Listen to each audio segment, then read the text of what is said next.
আমি সজীব ওয়াজেদ রয় বলছি। আপনারা জানেন এই গত কয়েক সপ্তাহ ধরে আমাদের বাংলাদেশের যে গন্ডগোল সংকট চলছে, এই যে ছাত্রদের কোটা বিরোধী আন্দোলন, কোটার বিরুদ্ধে আমরাও ছিলাম। শুরুর থেকেই আমাদের সরকার কোটা সরিয়ে দিয়েছে, আমাদের সরকার তাদের সম্পূর্ণ দাবি মেনে নিয়েছে। এটা আদালতের একটা রায় ছিল, এটা আমাদের সরকারের করা ছিল না। তাও আমরা অ্যাপিল করে দ্রুত এই কোটা তুলে দেই। তাতেও আন্দোলনকারীরা সন্তুষ্ট না। আমরা তাদেরকে আলোচনায় ডেকেছি, আমরা একটা জুডিশিয়াল কমিশন করেছি যে সংঘর্ষে যে হত্যাকাণ্ড হয়েছে সেটার বিচারের জন্য। অনেক পুলিশ অফিসার যারা অতিরিক্ত ফোর্স ইউজ করেছে তাদেরকে আমরা সাসপেন্ড করেছি। তাতেও এই আন্দোলনকারীরা সন্তুষ্ট নয়। আমরা যতই ছাড়, প্রধানমন্ত্রী নিজেই তাদেরকে ডেকেছেন যে আসেন আমরা আলোচনায় বসি, তাতেও তারা সন্তুষ্ট না। আমরা যতই ছাড় দিতে থাকি, যতই তাদের দাবি মেনে নিতে থাকি, তারা কিছুতেই সন্তুষ্ট না, তারা খালি দাবি বাড়িয়ে যাচ্ছে। এখন দাবি হচ্ছে যে সরকারের পতন। তবে সরকারের পতন হওয়ার পর কি হবে, কি হবে এটা কেউ ভেবেছে? আমরা বাংলাদেশে গণতন্ত্র রক্ষা করে রাখতে চাই। সরকার পতন করে নতুন সরকার আসার সাংবিধানিক অনুযায়ী শুধুমাত্র একটি উপায় আছে, সেটা হচ্ছে নির্বাচন। আমাদের সুপ্রিম কোর্ট রায় দিয়েছে যে কোনো অনির্বাচিত সরকার 1 মিনিটের জন্য ক্ষমতা নিতে পারবে না। তো তাদের এই নির্বাচনের দাবিও যদি আমরা মেনে নেই, তো তারা তো এই পর্যন্ত কোনো দাবি, আমরা যত দাবিতেই রাজি হয়েছি তারা তাদের দাবি বেরিয়ে যাচ্ছে।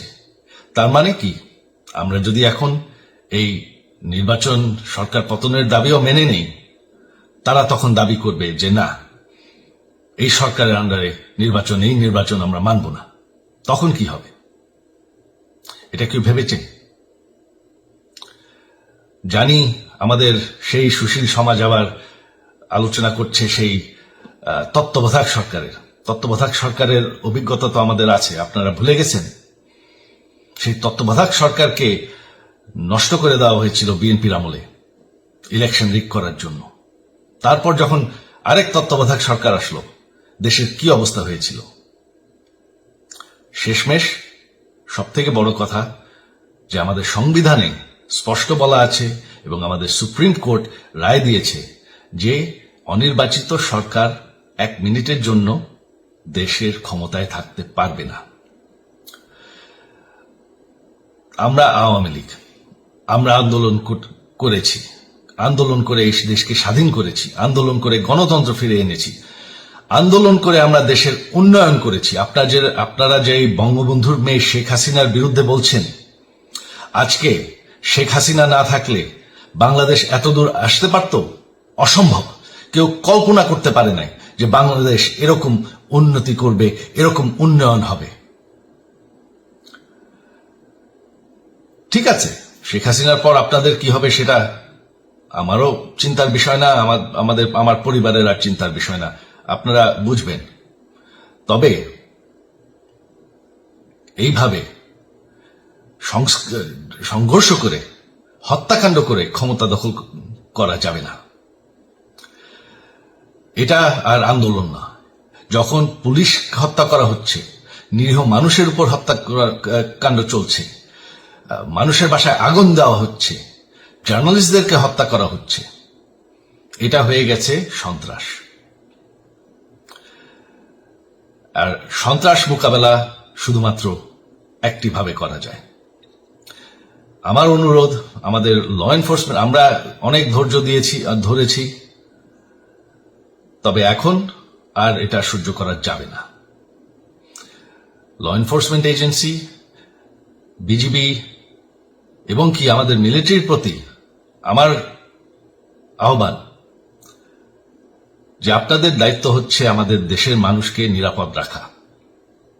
এবং আমাদের দেশকে নিরাপদ রাখা, আমাদের দেশের সংবিধানকে নিরাপদ রাখা, সংবিধানকে রক্ষা করা।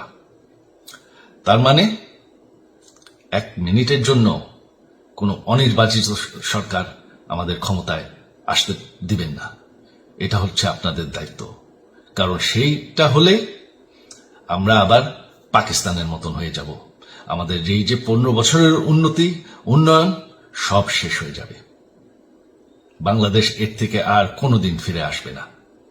আমিও সেটা চাই না, আপনারাও সেটা চান না। আমি সজীব ওয়াজেদ জয়, যতদিন আমার পক্ষে সম্ভব আমি সেটা হতে দেব না। জয় বাংলা, জয় বঙ্গবন্ধু।